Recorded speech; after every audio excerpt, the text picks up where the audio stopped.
Hello everyone, good morning. কেমন আছো তোমরা সবাই? আশা করি তোমরা সবাই খুব ভালো আছো, আর আমিও খুব ভালো আছি। পিএসসি ব্লগে তোমাদেরকে সবাইকে আবার অনেক স্বাগত জানিয়ে ব্লগটা শুরু করছি। আশা রাখছি আজকের ব্লগটাও তোমাদের খুব ভালো লাগবে। আর যদি ভালো লেগে থাকে তাহলে সবাই একটা করে সুন্দর সুন্দর কমেন্ট করো, লাইক করো, আর আমার পাশে থেকো। আর ইউটিউব চ্যানেল এমন একটা জায়গা যে কেউ কাউকে যদি আমরা সাপোর্ট না করি তাহলে কেউ কখনোই কিন্তু ওপরে যেতে পারবো না। আমি যদি তোমাকে সাপোর্ট করি তাহলে কিন্তু তুমিও আমাকে সাপোর্ট করবে, এটাই হয়। আর এই থেকেই আমরা কিন্তু একটা ইউটিউবে একটা জায়গা করে নিতে পারি। আর সবাই যদি ভাবি যে আমরা নিজের স্বার্থ নিয়ে থাকবো তাহলে কিন্তু কেউ কখনোই কিন্তু আমরা উপরে উঠতে পারবো না। সকাল সকাল আজকে স্নানটা সেরে ফেলেছি, তো সকালবেলা আমার ঘুম থেকে উঠতে অনেকটাই দেরি হয়ে যায়, যেহেতু বাবার বাড়িতে আছি একটু তো রেস্টের মধ্যে থাকতেই হবে, তাই না? আমার মতো তোমরা কে কে আছো অবশ্যই তোমরা কমেন্টে জানিয়ে তো, যে বাবার বাড়িতে আসলে না কেমন একটা অলস হয়ে যায়, কোনো কিছু ভালো লাগে না, মনে হয় সব সময় একটু শুয়ে থাকি, বসে থাকি। এই করতে করতে যে কখন সারাটা দিন কেটে যায় সেটা কিন্তু বোঝাই যায় না। আর বাড়িতে মানে শ্বশুর বাড়িতে তো তোমাকে করতেই হবে, আর সেটা কিন্তু একটা রুটিনের মধ্যে চলে আসে। আর টাইম মতো আমাকে কাজগুলো, কাপড় শুকিয়ে গেছিলো সেই জামা কাপড়গুলো এখন তুলে নিলাম। এখন মনে হচ্ছে কি বলো তো, মনে হচ্ছে পুরো গরম পড়ে গেছে, এমন একটা এটা সময়। তো আমি এই যে মা এগুলো সকালবেলা কেচেছিল, ওই প্রায় এখন ওই 9টা 15 মতো বাজে। আর মা স্নান করেছিল তখন মনে হচ্ছে ওই 8:30 মতো বাজে। প্রায় 1.25 ঘন্টার মধ্যেই জামা কাপড়গুলো সব শুকিয়ে গেছে, রোদে থাকলে পুরো পুড়ে যাবে। আমি ছাদে মামামের জল দিতে আসলাম, তো সেই ফাঁকে আমি তুলে নিলাম জামা কাপড়গুলো। আর জানি না স্ট্রবেরিগুলো কেন এরকম হচ্ছে, ভাইকে বলতে হবে যে স্ট্রবেরিগুলো কেন এরকম হচ্ছে দেখার জন্য, মানে যার কাছ থেকে গাছগুলো নিয়ে এসেছে, তো তাকে আবার না হয় জিজ্ঞেস করবে। তো চলো এখন যাই, নিচে যাই, কারণ এতটাই মানে রোদ যে ছাদে দাঁড়িয়ে থাকানো যাচ্ছে না। তো এখন নিচে যাব, আর কিছু খাওয়া দাওয়া করবো, মাম্মামকে খাবো। মাম্মামকে যদিও খাইয়ে আমি স্নান করতে নেমেছি, তো দেরি আছে। মাম্মাম কি করে দেখি, অনেকটা সময় মাঝখানে কেটে গেছে।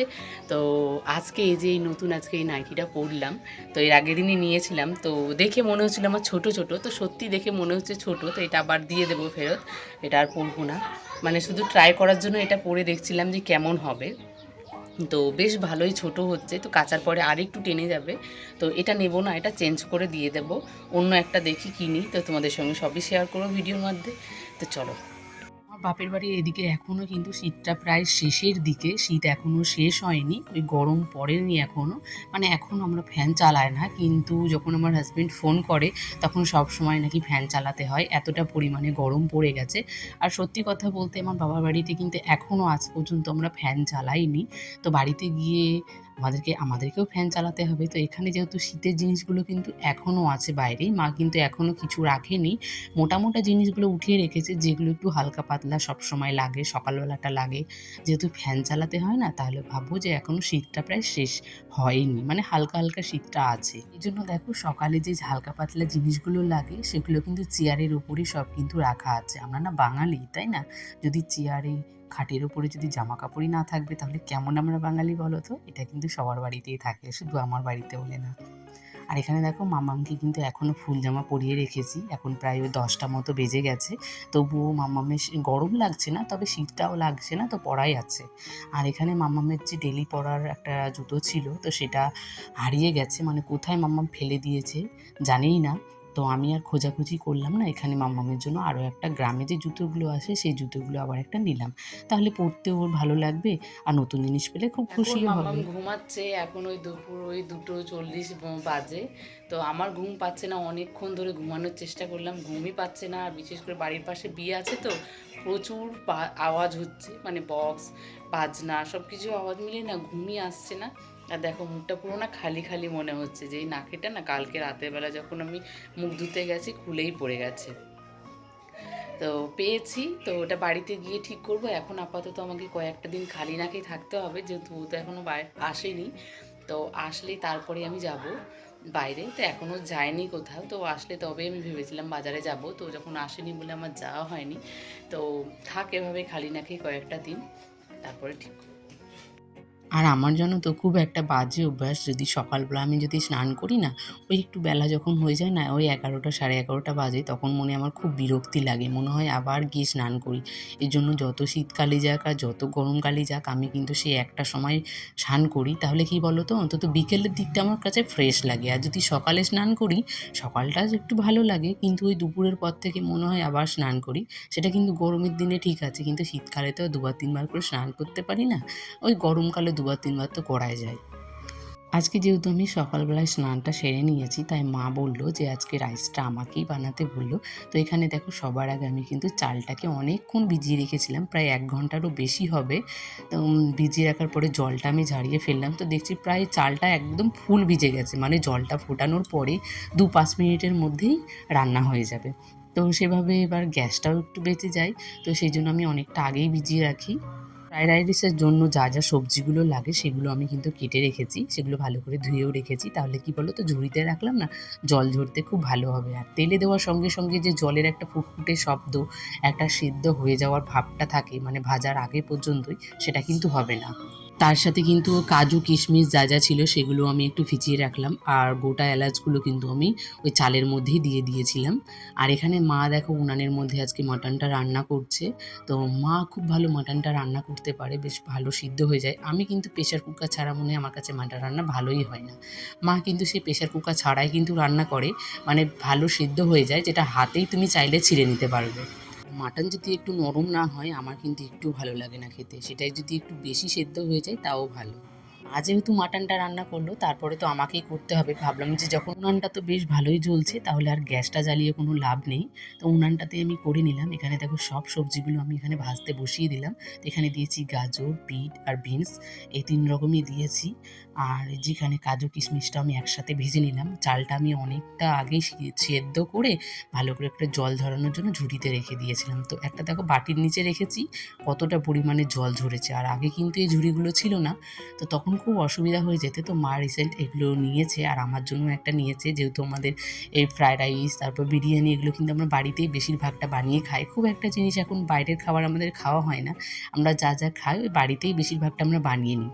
তো এখানে আমি রাইসটা আজকে অন্যরকমভাবে ট্রাই করলাম।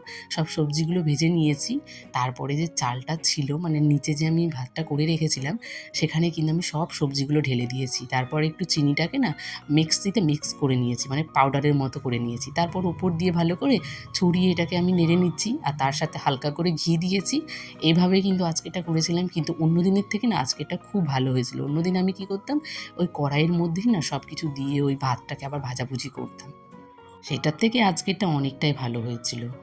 খাওয়া দাওয়া তো হয়ে গেছে, এবার দুপুরবেলার দিকে আবার যেহেতু রান্না করেছি একটু স্নান করে নিলাম, মানে ওই নাইটিটা একটু চেঞ্জ করে নিলাম। তারপরে যেহেতু বাড়ি চলে যেতে হবে, তো জামা কাপড়গুলো একটু গোছগাছ করছিলাম, তার সাথে একটু মায়ের ঘরটাও একটু ভালো করে গুছিয়ে দিচ্ছিলাম। দিদিনের তো কাচাকুচি প্রচুর হয়, আর সেসব ভাঁজ করতে করতে অনেক সময় লাগে। মা যেহেতু হাতের কাজ করে, তাই কিন্তু মা এত সহজে মানে গুছিয়ে উঠতে পারে না। এই যে বেড কাভারটা দেখছি, বেড কাভারটার বয়স কিন্তু অনেক হয়েছে, আমার বিয়ের আগের এগুলো সব। যেহেতু এগুলো সুতির, তো কালারগুলো সব নষ্ট হয়ে গেছে, আর অনেকগুলো বেড কাভার আছে, সবগুলো চেঞ্জ করে করে কিন্তু পাতা হয়। তো এই জন্য কিন্তু বেড কাভারগুলো নষ্ট হয়ে গেছে কালারগুলো, তবুও কিন্তু এখনও পাতার মতন আছে। আমি এখানে ব্যাগটাকে ভালো করে গুছিয়ে নিচ্ছি, যেহেতু বাড়িতেও চলে যাব। মন খারাপ নিয়ে একটু ব্যাগটা গুছাচ্ছিলাম, যেহেতু অনেক দিন এই বাড়িতে এসেছি, তো একটু মন খারাপ হচ্ছিলই। একটু মানে কি, ভালোই মন খারাপ হচ্ছিল। মা তো ভীষণ কান্নাকাটি করছিল আসার সময়তে, আর আমি এখন এই ভয়েসটা দিচ্ছি এই বাড়িতে এসে গেছি, মানে শ্বশুর বাড়িতে এসে গেছি। শ্বশুর বাড়িতে এসেই ভয়েসটা দিচ্ছি। তোমরা হয়তো গানের আওয়াজগুলো পাচ্ছ, কিন্তু এখানে কি বলো তো, অনুষ্ঠান হচ্ছে, তো টানা 4-5 দিন ধরে অনুষ্ঠান হবে, আর সারাদিনই এই গান বাজনা অনুষ্ঠান হতেই থাকছে। তাই তোমাদের সঙ্গে একটু হয়তো আশেপাশে থেকে একটু আওয়াজগুলো হয়তো পাবে। তো যাই হোক, একটু সবাই মানিয়ে নিও। আর এখানে দেখো, রাতের বেলাতে আমরা এসে গেছি মাসির বাড়িতে, যেহেতু পরের দিন সকালবেলা বাড়ি চলে আসবো। সকালে না বিকেলবেলা বাড়ি চলে আসবো, তাই মাসি ডেকেছিল। আর তার সাথে দিদুনও এসেছিলো, দিদুন এসেছিলো ওই পিঠে বানানোর জন্য। তো পিঠেটা খুব একটা আমাদের বাড়িতে বেশি হয়, মানে সবাই খেতে খুব ভালোবাসে, বিশেষ করে আমার বাবা বেশি ভালোবাসতো। তবে বাবার এখন মিষ্টির প্রতি কেন জানি না, মানে ইচ্ছেটাই চলে গেছে। বাবা এখন মিষ্টি টোটালেই খায় না, আর যদি ওই পিঠে বানায় না অল্প একটু খায়। আর এই যে ক্ষীরগুলো দেখছো না, দিদা সেগুলো কিন্তু ঘরেই বানিয়েছে। এই এখন হচ্ছে ঈদের সময়, ঈদে তো একটু দুধ কম বিক্রি হয়, তো সেগুলো কিন্তু সস্তা করে দুধগুলো দিয়ে দেয়। আর দিদা কিন্তু বসে বসে এই দুধগুলোকে মানে মেরে মেরে ক্ষীর বানিয়েছে, তো সেগুলো দিয়ে আজকে আমরা পিঠে খাবো। আর আমি টেস্ট করে দেখছিলাম অনেক দিন পরে সেই স্বাদ, মানে আমার মামার বাড়িতে যখন আমরা থাকতাম তখন কিন্তু আমাদের ঘরের দুধ, ঘরেরই সব কিছু, এই যে ক্ষীর মাখন এগুলো কিন্তু আমরা ঘরের খেয়েই বড় হয়েছি। তো সেসব খেতে খেতে এখন মনে হচ্ছে না, বাইরের জিনিসগুলো সব আটা দেওয়া ময়দা দেওয়া না, টেস্ট পাচ্ছি না। এবার অনেক দিন পরে যখন ঘরের জিনিসটা খেয়েছি মনে হচ্ছে সেই আনন্দ আর একটা সেই স্বাদ আগের মতো। আর মা এখানে ক্ষীরটাকে ভালো করে ওই খেজুর গুড় দিয়ে ভালো করে এটাকে আবার রান্না করছিল, যেহেতু এটাতে দুধ পুলি হবে আজকে, তো সেই জন্য তো ভেতরে ওই পুরটা দিতে হবে, তো সেই মা পুরটাই রেডি করছিল, তার সাথে মাম্মামের জন্য আর আমার জন্য একটু ম্যাগি বানাচ্ছিল। মাম্মাম যেহেতু ম্যাগি খেতে ভীষণ ভালোবাসে, আমার কিন্তু খুব একটা পছন্দ হয় না, কিন্তু সন্ধেবেলায় কি একটা খাবো, খিদে পেয়েছিল, তাই ভাবলাম মা মেয়ে একসাথেই করি, কিন্তু অনেক বেশি হয়ে গেছিলো না, খেতেই পারছিলাম না। আবার যদি ম্যাগিটাকে যদি চাউমিন বানিয়ে খেতাম তাহলে কিন্তু খুব ভালো হতো। তো ভালো লাগে না আমার এখন ওই রান্না করতে। মনে হলো মাকেই বললাম যে তুমি একটু করে দাও। তারপরে আমি একটু মাম্মামের জন্য নিয়ে যাচ্ছিলাম থালাতে ঢেলে। তো এখানে আমি ঠান্ডা করার জন্য নিয়ে নিলাম, আর মা এদিকে রান্না করছিল। আর এই যে দেখো মামের জন্য একটু ম্যাগি নিয়ে নিলাম। আর এখানে সবাই পিঠে বানানো শুরু করে দিয়েছে, মানে দুধ পুলি বানানো শুরু করে দিয়েছে। তো একসাথে সবাই মিলে ছিল, ভীষণ আনন্দ লাগছিল। এর সাথে যদি আরও একজন থাকতো তাহলে কিন্তু এটা সম্পূর্ণ হতো, সেটা হচ্ছে আমার বোন। সে তো আর বাড়ির কাছে নেই, অনেক দূরে আছে, আসবে ষষ্ঠীর সময়, তখন তোমাদের সঙ্গে অবশ্যই শেয়ার করব। আর এখানে মাম্মাম দেখো খেলনা নিয়ে খেলছে। আর মাম্মাম এখানে আসলে কি বলতো, ওর একটা ওর থেকে একটু বড় ওর একটা মিমি আছে, তো এখানে আসলে খুব বিরক্ত কম করে, সবার সাথে খেলতে খেলতে ওর সময়টা কেটে যায়, সেই জন্য আমাকে এত বিরক্ত করে না। তো চলো বন্ধুরা, আজকের মতো ভিডিওটা আমি এখানেই শেষ করছি। ভিডিওটি ভালো লাগলে সবাই একটা করে লাইক করে কমেন্ট করো। তো দেখা হবে নেক্সট ব্লগের সাথে, ততক্ষণের জন্য টাটা।